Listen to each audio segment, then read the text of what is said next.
What's up, guys? Welcome back to The Mindful Athlete. I'm Felipe Costa. This is a show where we dive deep into the minds of some of the best athletes and coaches in the country. Today we have Janie.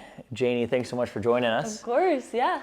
Janie runs cross country, track. You're a distance runner for Georgia. Yep, that's it. Now let's go back. We'll come back to your time at Georgia and everything in between. We have some stuff in common, which is what I want to talk about today. But go back to what got you into running, because I don't like it at all. You know, whenever I tell anyone like, oh, I run cross country, they're like, wow, I would never do that. Yep. That's the number one thing everyone always says. Even in high school, people would be like, why? Why are you running? Why would you want to go run like 10 miles? Like, what do you get out of that, you know? Honestly, I was a soccer player growing up. I played soccer all the way through middle school and a little bit in high school, kind of stopped after COVID, but I'll get to that in a minute. So yeah, I played soccer. My dad played soccer in college, like big soccer fan. But you know, a lot of runners are actually soccer players to begin with because of the endurance, you know. I'd get like 3 miles of running just in a soccer game, you know, like 3 or more miles just in a soccer game running around. What position were you in soccer? So I would play like midfield, sometimes attack. There we go. The thing is, I didn't really have like the ball skills, but I could get to anywhere on the field. Like, you give me the ball, I'll run it down, pass it off, somebody else will score. So my dad was like, okay, we're gonna get you and your brother into cross country. So I have a brother. We're actually not twins. That's a fun fact. Everyone thinks we're twins because we're in the same grade, but he's a little bit older than me.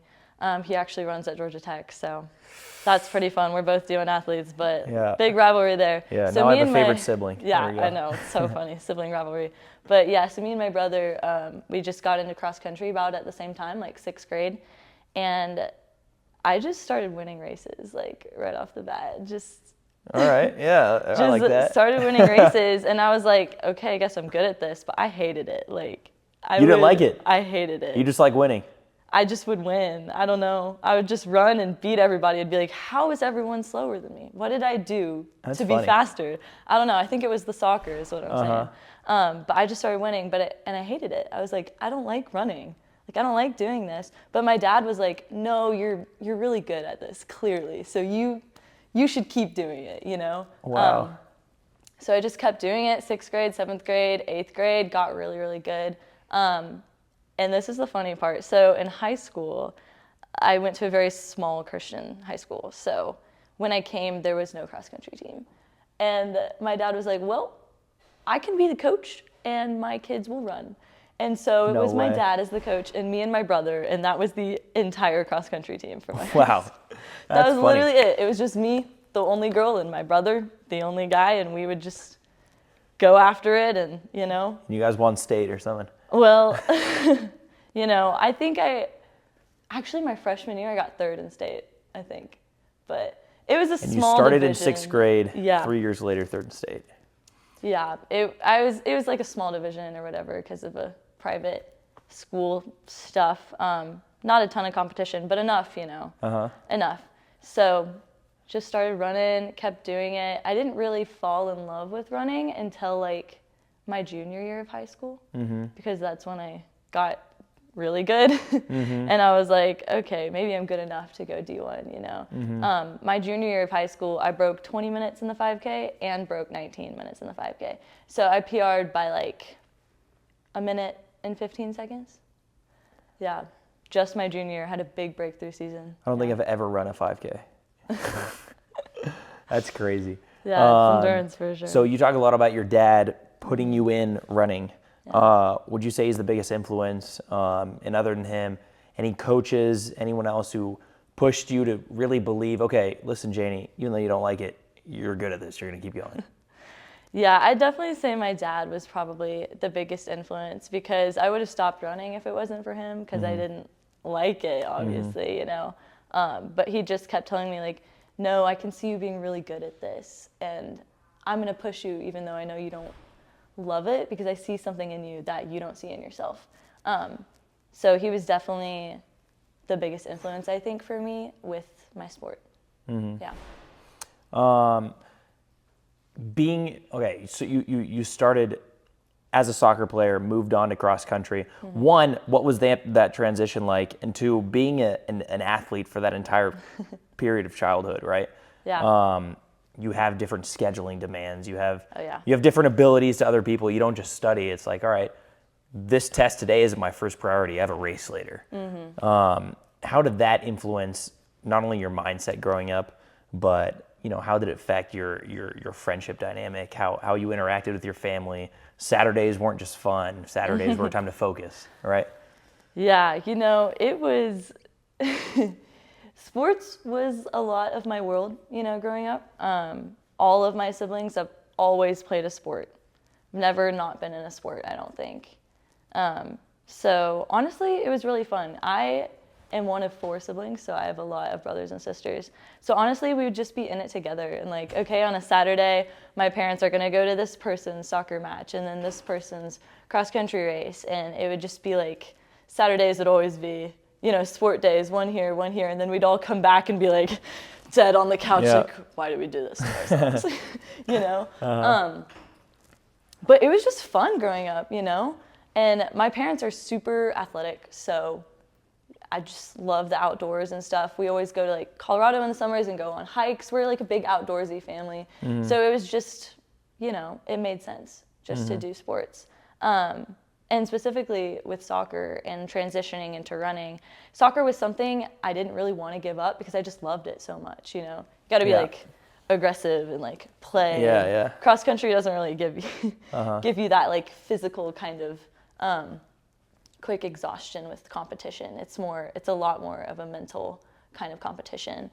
So I didn't really want to give up soccer. I was like, I want to keep doing this, but I was a lot better at running, like comparatively, than I was at soccer.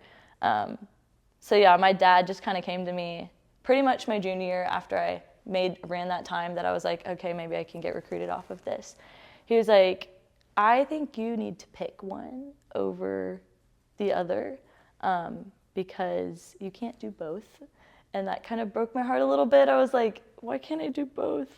But, to be really good at one thing, you have to give up some other things. Yeah. So I was like, you know what? I'm a lot better at running. I've fallen in love with it now.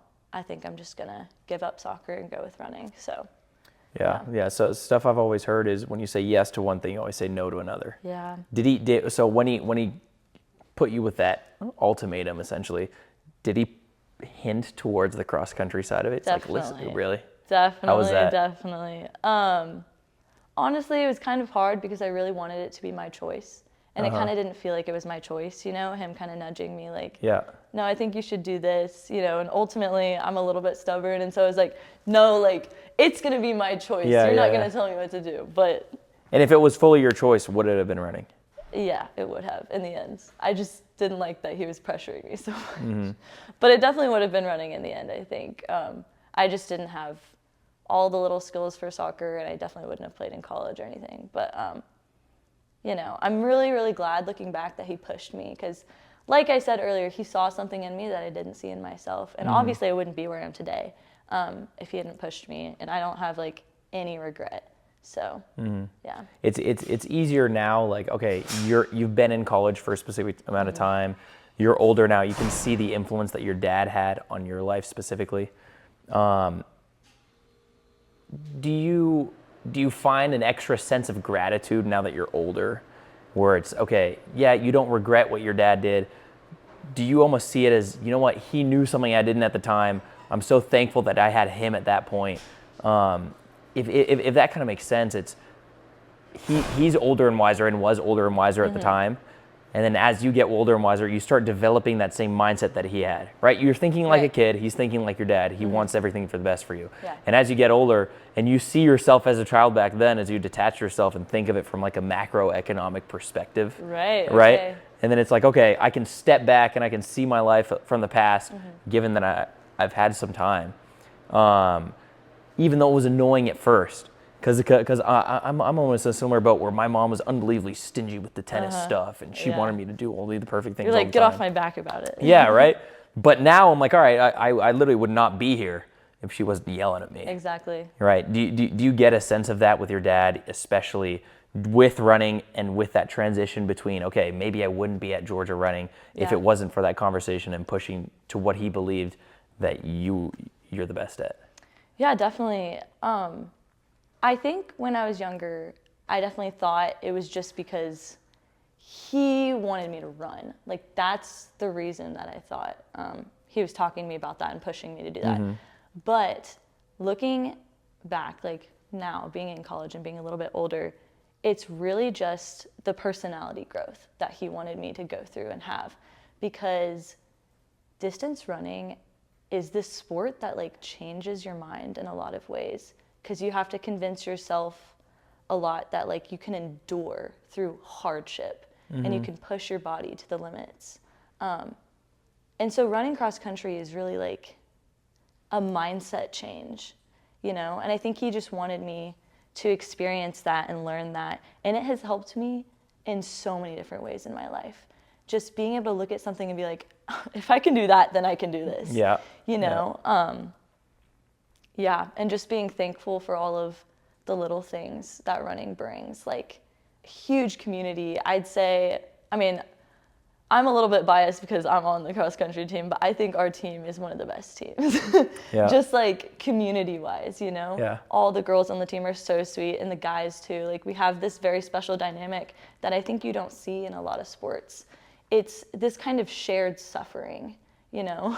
No, that's good. Yeah, that's a good term. It's like a shared Very good. suffering. Whenever we go through workouts that are really, really hard, that helps us trust each other and kind of appreciate each other more, because we're like, I saw you overcome this during the workout. I saw you push through here when I could tell you were really struggling, and then they'll point that out in me and in the other teammates. And so we all just kind of collectively suffer together, and that makes us better as a team and better as a unit.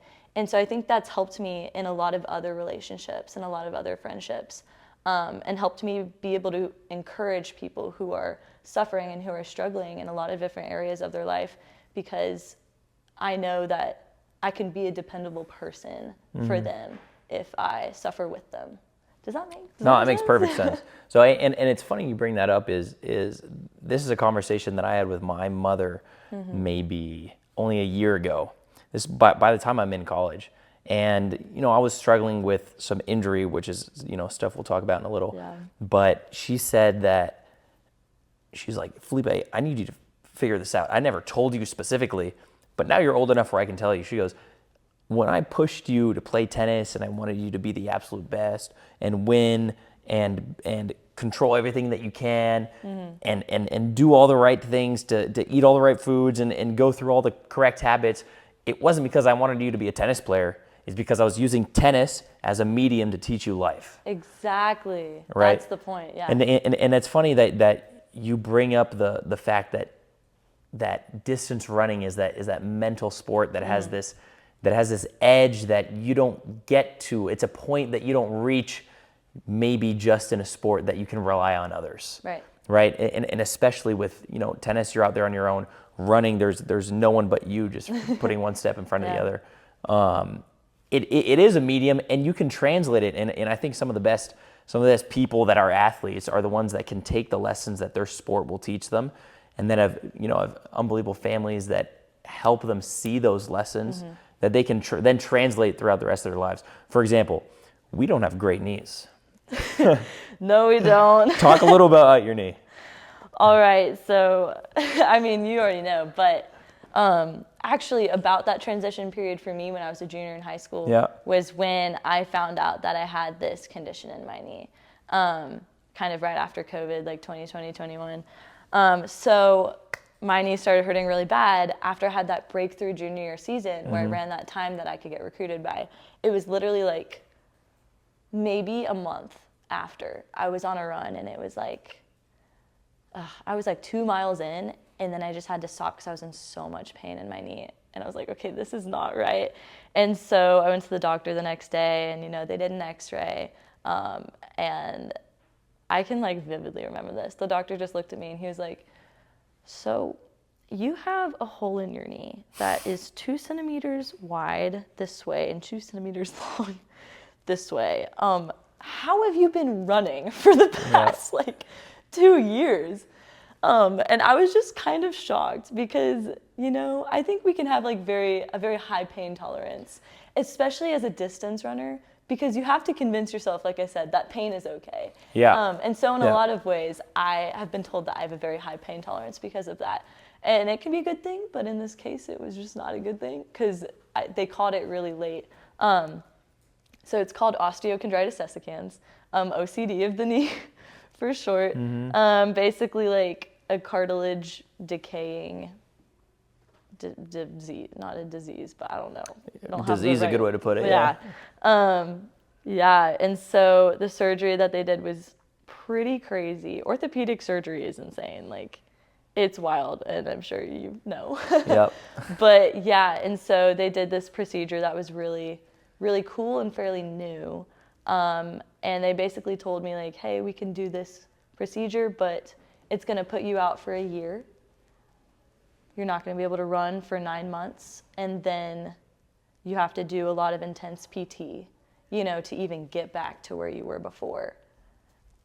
And I remember the doctor looking at me and being like, I don't think you're going to be able to run again, like at this competitive level. Like, I just don't foresee that happening. The hole in your knee is too big, and we can fix it, but at the same time, we don't know exactly how it's going to heal because this procedure is called the Macy procedure, is fairly new. And I think I was one of the youngest people that they did it on because I was 16 at the time. So I was like, you know what? This is crazy, but we're going to go for it because I would rather have a complete knee and a normal knee than not, even if I just want to run recreationally or anything. I'm a very active person. So I was like, we're going to do this. And I was really scared because I was like, interesting. But that day that I found out was the day I received my first recruiting letter. Wow. Which is crazy. And so the day that the doctor told you, it's like, the day listen, that you're the not gonna doctor run. told me that he doesn't know if I'm going to be able to run in college, I got my first recruiting letter. And I don't think it was a coincidence because that night I journal a lot. And so I was feeling very emotional, obviously. And so I sat down and I started journaling. And the last page in my notebook that had something written on it said, like, God does not provide what he will not perform. And I am very big on faith. And so that brought me to my knees, honestly, because I was like, okay, well, God is giving me this opportunity. Literally got this recruiting letter. So he's going to be able to perform this for me. Like, he's not going to leave me dry, you know? And so I'm going to choose to trust and believe that this opportunity I've been given, I'm going to be able to take. And so I got the surgery. I worked my butt off, doing all this crazy PT. I'm sure you can relate. Yep. And then got back into it, and I ran a PR in the mile just a couple months after I had started running again. So like took a year off running, was running for like 2 months, ran a PR in the mile.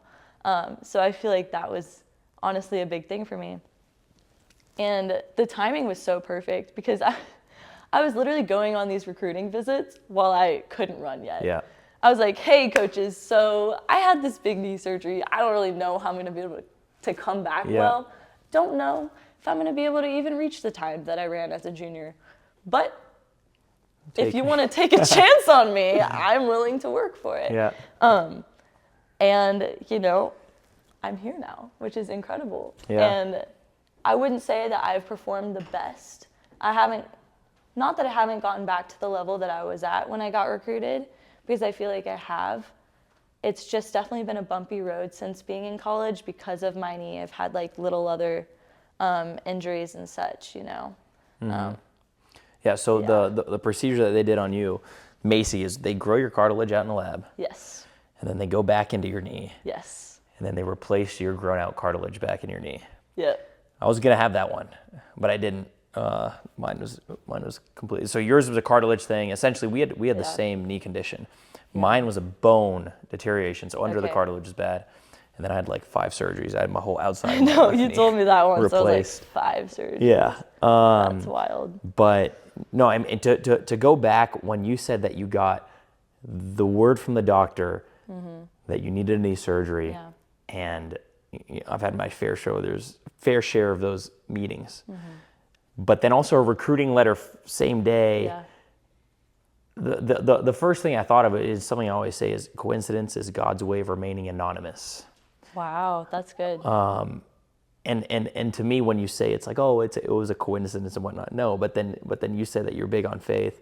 Like I just see that from that perspective of, it was something that I needed to develop. Where even with the team last year, right? We had an SEC championship team last year, Right. and I couldn't play almost the entire season. I remember. And I was cleared for a single day. And this was me trying to recover from, I had essentially a shoulder impingement. I had some vascular vein issues. I had a blood clot in my chest. Dang. Cleared for a day. Played amazing that day. It was the best day ever. The next day, for one day I was cleared. I managed to play tennis. The next day, my knee started hurting. To me, yes, it was the most upsetting thing. It was the most terrible thing. I've gone through 4 of those before. But there's no such thing as a coincidence in my mind. Yeah. There's no way that a coincidence of being cleared for only a day. There must have been a lesson that I didn't learn yet. Yeah. Right. It was a trial that needed to be placed in my life, because there was wisdom out there, and there's tests that I still need to pass, and there's knowledge that I still need to gain, or there's an example that I still need to set. Right. Yeah. And I think, similar to what you said, and this is kind of the next thing, and I want to talk about before we go back in a little more of the knee surgery stuff, is you said that you and the team are very, very close, the suffering together. To me, that's just evident of great team culture. Yes. 2 things there is expand a little bit more on how that team culture has influenced you, but more specifically, in terms of what you and I can relate to, is how can you, and I know we can because we have, influence a great team culture through what we do here rather than what we do on the field or on the court or on the track or whatever it is we need to add to that team culture even when we're hurt and we can't hit a ball or we can't take a step. Talk a little bit about your experience and what gives you that little bit of an edge to bring people together, to understand that it's the suffering that brings, because I feel like if I brought every cross-country athlete here, they wouldn't say that it's the suffering that brings us together and it's all these different things, right? Yeah.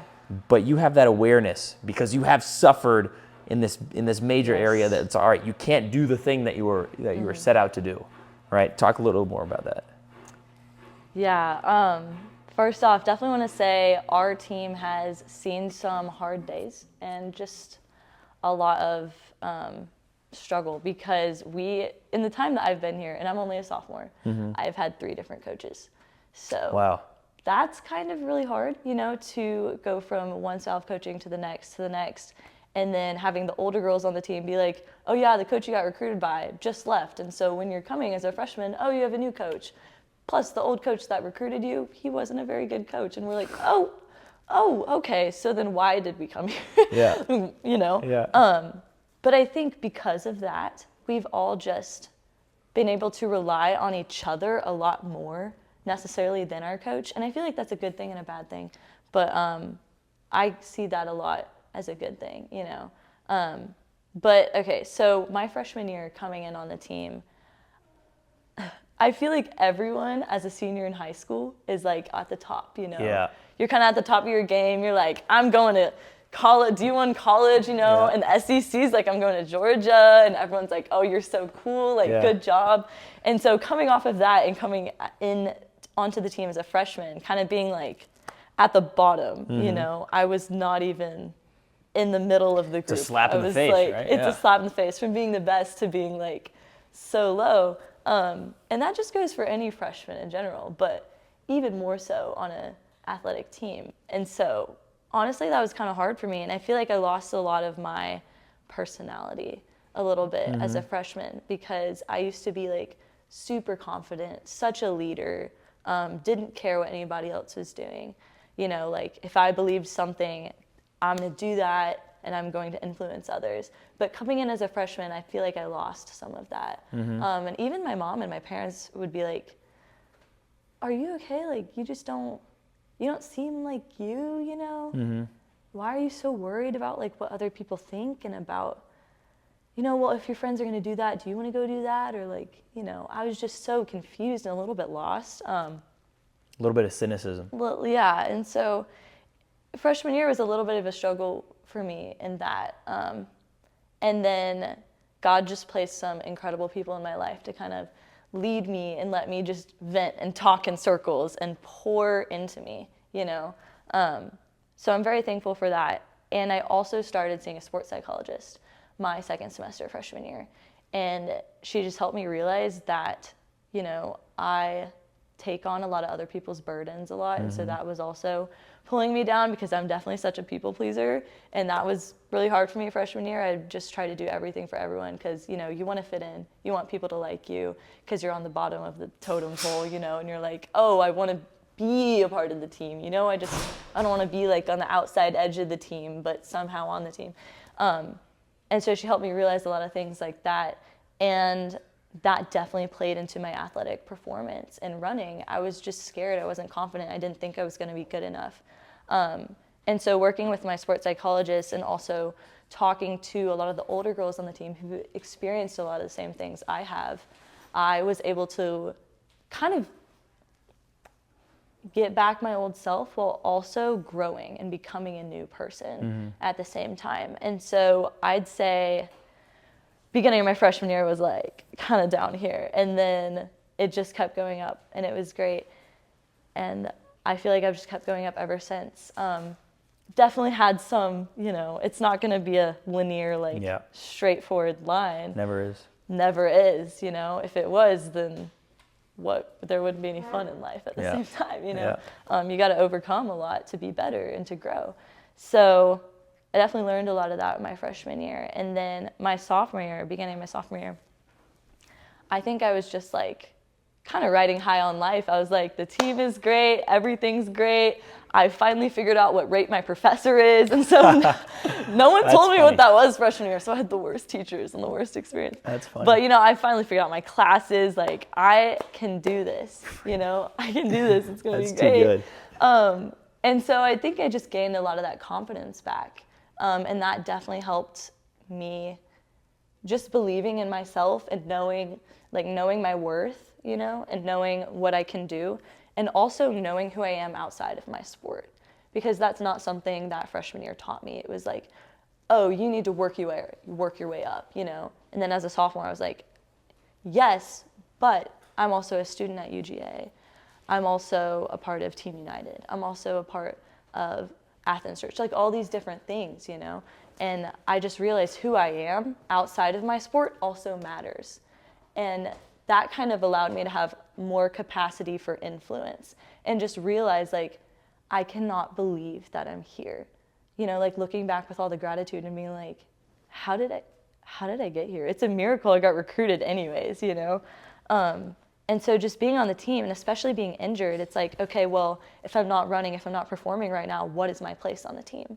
And so being able to take a step back and try to influence certain people's lives, being like to one of my teammates, hey, can I go get breakfast with you? Can we talk, Or, hey, I'm going to this thing. Do you want to get dinner with me beforehand and then come? Or like even pulling people aside at practice and being like, hey, like, are you doing okay? Just having those little moments with people, being able to give influence, definitely started up here, and like knowing that I'm okay even when I'm not running, and knowing that I'm worth more than just running, and being able to tell other people that when they're also injured or going through a hard time. I feel like my thoughts were kind of all over the place. No, this there, is good. but No, I mean, you hit all the points well. And I find it interesting is kind of the mental journey of the last 2 years is, I'll say it this way, there's steps and there's a path to wisdom that is pretty consistent throughout time, which is you start out happy and naive, then you become a cynic because you learn that everything's not just good. Right? Maybe you're at the top of the game and you win all the races at first, right? You're at high school and you're thriving, and then you're slapped in the face, and then all of a sudden you become cynical and maybe a little lost, and maybe you're unsure of who you are. But then you take that exact thing and you go from naive to cynical to wise. Right? You develop this positive, confident attitude, not as a result of exterior circumstance or as an accident, but because you know how things have been. And you know that you've gone through stuff, and you know that you've overcome a knee surgery, and you know that your influence or leadership, because it's the same thing, can impact people in really real ways, right? And I see a lot of similarities between you and I, in not only how we think about how our sport relates to the people around us and how we can connect with them, but how it's taught us so much about our lives as well. If you had to take maybe one or two of the biggest lessons that your knee and your sport has given you, because what I like to say is my knee, through its 5 surgeries, has been the best thing that's ever happened to me. I don't know. I probably wouldn't be sitting here if it wasn't for my knee. And this is the first place I want to be. What would be maybe some of your biggest lessons? Well, I feel like I've learned a lot of lessons for sure from my knee. I'd say patience and trust. I would kind of say those go hand in hand, like just being really patient in the process. And I know within athletics, we talk a lot about like controlling your controllables, you know. I feel like a lot of different teams talk about that. So just like not trying to worry about too many other things and just being patient with the process and patient from where you're at right now, you know. Not expecting too much in the future, not trying to look way too far ahead, because that is way too overwhelming. And just seeing the little next step in front of you and having patience throughout that, you know. Like for an example, when you're coming back from injury with running, a lot of it looks like, okay, well, you're going to be in the pool, you're going to swim, because you don't want to use, you know, impact on your legs. So you're going to swim. Once you've graduated from swimming, you're going to bike. Once you've graduated from biking, you do the elliptical. Once you've graduated from the elliptical, you do the underwater treadmill, and then the Alter G, and then you get on grass, and then you get on hard ground and the track, and then you start doing interval workouts and stuff like that. So it's a lot of little steps coming back from injury, and just counting all the little wins, you know, being like, yes, I swam a little bit longer than I did today, or than I did yesterday. Or yes, I did the elliptical and my legs didn't hurt. Like my leg didn't hurt, so that's a good thing. You know, or doing the Alter G and be like, wow, I just ran for 30 minutes and I haven't run in like 4 weeks, you know? So that's a big thing. Just being really excited about those little things. And then with the trust, I think the biggest thing I learned with my knee surgery, there was so much unknown in front of me. I didn't know if I was going to be able to run again, because the doctor literally told me that. You know, he was like, I don't know if you're going to be able to run again. So that was a big unknown. And I was like, well, I just have to trust, because if I try to think too far ahead, it's going to freak me out. And I have no idea what my life is going to look like now if everything was banking on me being able to run in college. Like, I don't know if that's a possibility anymore. So, you know, just taking a step back and being like, okay, no matter what happens, I know that I'm going to be okay. You know, like I know that I'm going to be fine. If running goes away, I'm still Janie. You know, I still have a lot of other cool things about me, I think, you know, that aren't running. And so I'm going to trust that everything's going to be okay, and trust in the next step, and trust that the Lord is going to provide for me when I can't see how it's going to work, you know. And so I think I've learned to have such an incredible peace in trusting that everything's going to work out the way it's supposed to. So, you know, that's every time I have an injury again and like look back, I know I'm going to be able to get through it because I got through this, you know? Yeah. And there's nothing I don't think I can tackle, you know? There's nothing I can't tackle. There's nothing I can't do. Like, I'm unstoppable, but I mean, that's probably not true. But no, I mean, it's funny. It's funny because what I like to say about the knee, and you'll relate to this, is the knee tells you who Janie is or who Felipe is, because it tells you everything that you convince yourself you were, and it takes it away. Right. So I convince myself, okay, I'm a tennis player. You convince yourself you're a runner. And all of a sudden, for a year, you're not the thing that you convince yourself that you are. Right. So what are you? Yeah. Who am I, right? Who am I? At a certain point, it's almost like, all right, small identity crisis and coming out of the doctor's No, office. literally. Literally, you're like, oh, what just happened? I didn't think my whole life was going to change. Right, but you have such a positive outlook, and that it could go two ways. Like, okay, you leave the doctor's office, and you're upset and everything, and everyone would be. I was. But a week, a month later, are you having the surgery? Are you post-op with a smile on your face because something good happened, right? And you develop such a positive attitude now, knowing that your knee, the thing that brought you down, is what gave you confidence. Yeah. Suffering is the gift. Yes. Because it is only through that actually good things come. I like that. Suffering is the gift. Yeah. I think it was Will Smith or something. He said the best things in life come on the other side of terror. It's terrifying to be in an operating room, right? Yes. But some of the best things in life come on the other side of that. If you never had the operation, you wouldn't be here. Exactly. You wouldn't be running. Yeah. Right? To move on a little bit to more of the Georgia side of things. Yeah. Talk a little bit about some of the coaches here and some of your biggest role models to where I know you like influencing the people around you. Yeah. What are you working on now, specifically mentally, and how have your coaches, how have your biggest influences helped you not only develop in college, but put you on a path to growing as a person and growing as a runner? I feel like I've grown as a person so much just in this semester, because literally at the end of indoor season, I was injured again. And I'm like, right now I'm not running. I'm in the process of coming back from injury. And so that was like the third time in the past, 2 years that I have had a stress reaction or something like that. And so that definitely really brought me down. Kind of went in a big dip there. And the biggest thing I had to work on was, just knowing that I'm enough without my sport, like we just talked about. That was honestly the biggest thing for me, and a big realization that just recently I've come to terms with myself. But some of the biggest influences, I'd say, in helping me realize that and helping me work through that, and knowing that things are going to be okay, and knowing that I am still valued and loved on this team, even if I'm not performing right now, is definitely a couple of my really close teammates, I'd say. My coach is great, but cross-country coaches are always a little bit quirky, so kind of In what way? Kind of hard to communicate with. Okay. They just have a lot going on in their brain. You just find yourself running away or something? Well, so because of a lot of the things that have happened on our team, I don't want to go into a lot of detail about it, but everyone's just really scared that if you're not good enough or if you don't meet these standards, you're going to get cut, because we've seen it happen. And we've seen it happen this year already.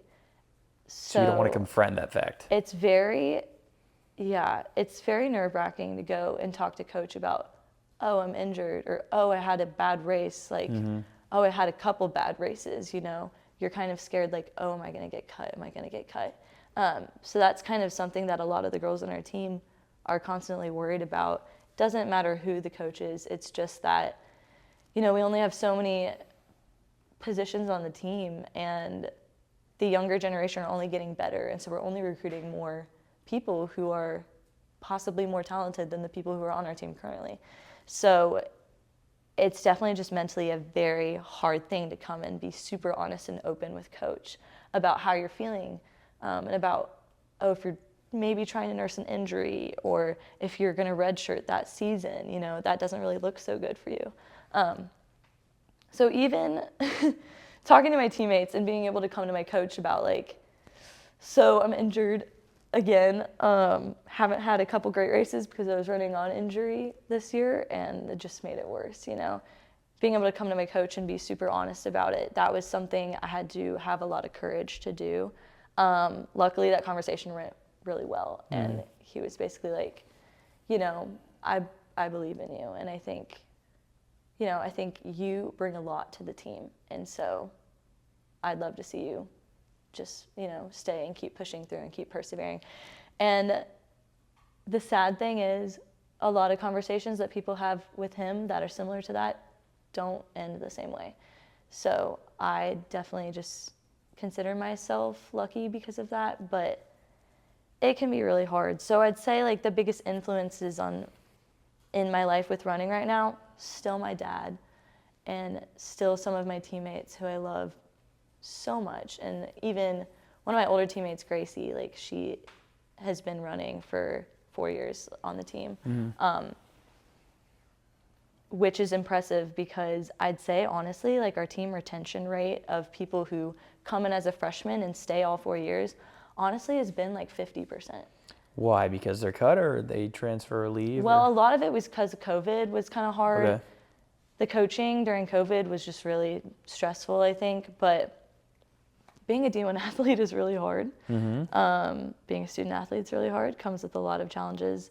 And I think a lot of people realize that they would rather not go through that, you know, and would experience other things. And I don't judge them a single bit for it because there's definitely times where I contemplated quitting and I'm like, you know, it would be so much easier if I just didn't do this. I could still run and have fun and like not be so stressed out all the time. But, you know, I believe that I'm here for a purpose and I don't want to walk away from something that I've been given the opportunity to do as long as I'm able to be here and as long as I'm not cut or, you know, being good enough to be on the team. So I don't know. When you've had those thoughts of like considering what we would call hanging up the sticks, right, Yeah. or quitting, or Yeah. you having a strong sense of purpose of you know, faith of okay, this is what I was cut out to do. Is that the main driving factor or the only driving factor that keeps you in the sport? Do you still have the same passion that you had in junior year when you fell in love with it? In terms of mentality of like, all right, 1, there's a fear of getting cut. 2, it's a very stressful thing. 3, I'm older, there's more opportunities and like real world opportunities, right? Yeah. Because there's the world of college athletics. Right. But unless you're, you know, the top 2%, Oh, yeah, you're not going to go pro. Yeah. And that's fine, right? And then Yeah. and you build those memories, you learn the lessons, and you absolutely thrive in your time in college. Yeah. But your mindset as to how you approach running, do you still have that same love and passion? And does quitting ever pop up frequently? So with the passion, as far as it goes, it's only increased. Like being on the team, seeing people who want to be great, being in that environment of people who really want to be great and who are great, definitely makes you better and it makes you want to be better. And so it makes me better and it makes me want to be better. And I'll run a lot faster times with the team, even if I did the same workout on the same day, but by myself. You know, it's just so much different running with people who you know and love and want to be competitive with than just alone by yourself. Yeah, and with quitting, definitely, there was a couple times my freshman year I was like, what did I get myself into? Like, Yeah. As much as people want to prepare you for college, they're like, oh, this is what you're going to feel like, you know, this is what you're going to experience. No one can prepare you for it because everyone experiences it differently and everyone has different hardships and everyone has different successes. So I don't know. It's just, it has come up a couple times this year for me, but really just since I've been injured this semester, really like in January, February, when I was kind of really going through the trenches of like, okay, this has happened to me a lot. Like, is it worth it for me to keep going, you know?